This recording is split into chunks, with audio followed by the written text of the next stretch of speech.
The Shastras say that we should not be attracted to our own body. Spend hours together in front of the mirror, nicely decorating myself, putting nice makeup, then going to a salon, having a nice haircut, seeing what is the latest, how will I look good with this hair. These things are not important. They are not the goal of life. So, a devotee is not attracted by his own body. He wants to just maintain his body because he knows I am temporarily in this body. Let me just maintain my soul and body together and execute Krishna consciousness.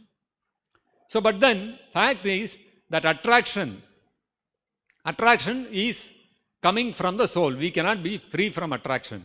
We have to be attracted to something or the other.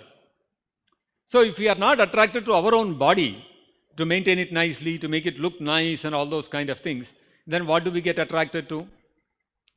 So, there is a description in the Bhakti Rasamrita Sindhu about a conversation between two gopis. So, one gopi is telling another gopi, Smeram bhangi traya parichitam sachi vistirna drishtim vamshi nestadara kishalayam ujjwalam chandrakena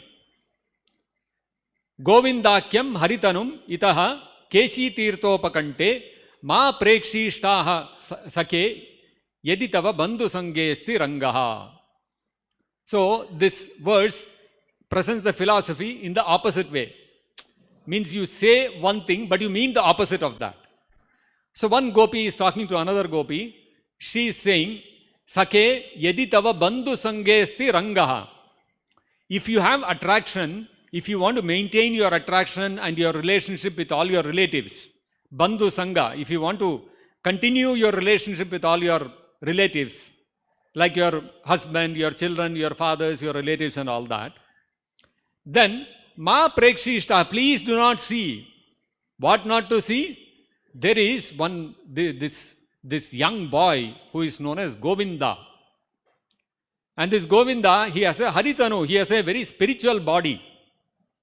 And in the night, what is he doing? Ita Keshi Tirthopakante, he is standing on the banks of Keshi Ghat.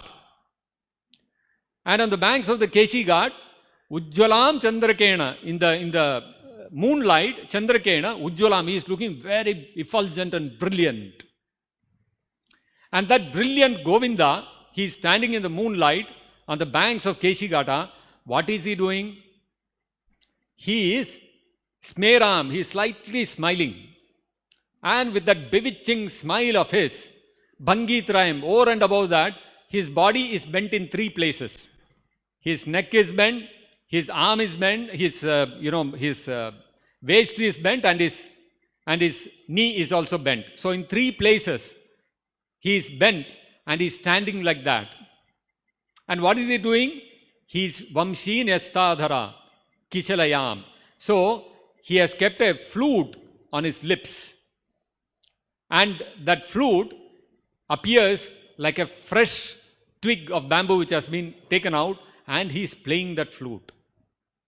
So that Krishna standing, that Govinda, who is standing on the bank of Keshi Ghat with his body brilliantly effulgent in the moonlight and bent in three places, and is playing his flute. Please do not see him if you wish to maintain your relationship with your relatives.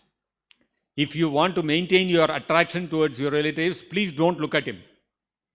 In other words, what the gopi is actually saying is, now that we have seen that Krishna standing in a three-bent form with his murali on his lips and with that beautiful, bewitching, enchanting smile of his and his brilliant, effulgent body, he is standing there on the banks of Yamuna at Keshi Ghat and he is playing on his flute. All our attraction for our relatives has gone away. We are no more attracted to our relatives. So, this is what happens to a devotee. A devotee gets attracted to Krishna, and by simply being attracted to Krishna and Krishna's beauty and Krishna's qualities, a devotee is no more attracted to the hardest knot in this material world of one's attraction to one's family relatives. For him, there is no more svajana based on one's bodily relationship. all his Swajana become the Vaishnavas, the devotees of Krishna. Krishna, in fact, becomes the Swajana for a devotee. So a devotee is no more interested.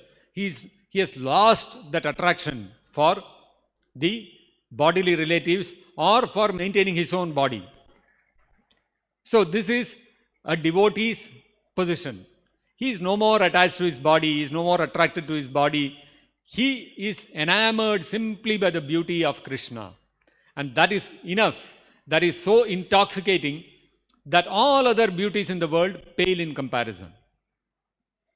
Not even in fact, the gopis themselves are Atiloka Sundari. They are more beautiful than the Apsaras. Even the Apsaras are very proud of their beauty, because in this material universe, the Apsaras are the most beautiful personalities. Even the Apsaras, if they come in front of the gopis, they will bow their head in shame. We think we are beautiful, but in front of them, what are we? But the gopis are not enchanted, they are not attracted by their own beauty. They are not bothered at all.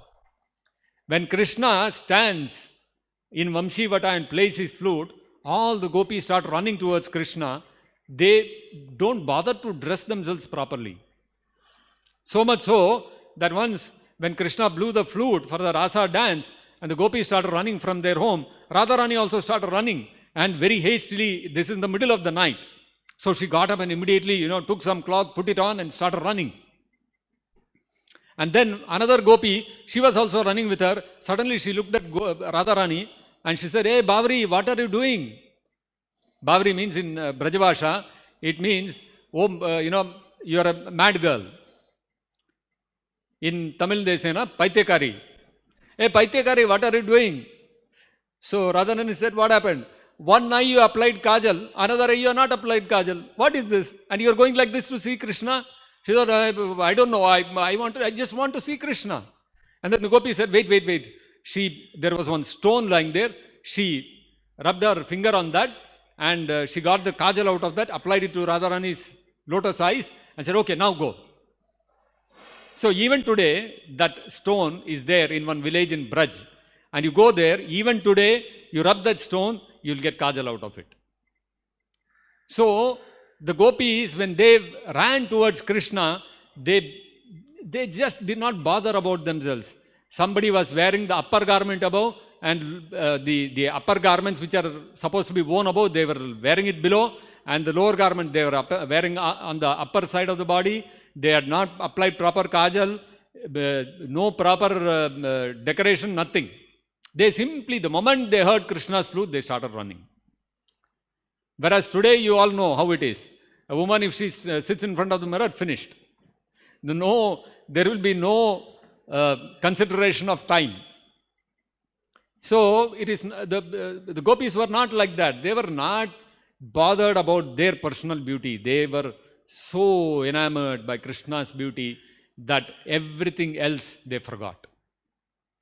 So devotees are so attracted by Krishna that everything else they forget, even their attraction for their relatives as well as for their bodily self itself. And this position, to be free from attraction towards one's own body and to bodily relatives, is a very, very elevated position, which even the great yogis, they are struggling to achieve. So much tapasya they have to undergo. So many lifetimes they have to pass to get that kind of detachment. But a devotee very easily achieves that simply by replacing his attachment for his body and bodily relatives with attachment for Krishna. So, param drishtva nivartate. We don't have to detach ourselves from anything. We simply attach ourselves to Krishna, all detachment will automatically come. This is the beauty of being attracted to Krishna.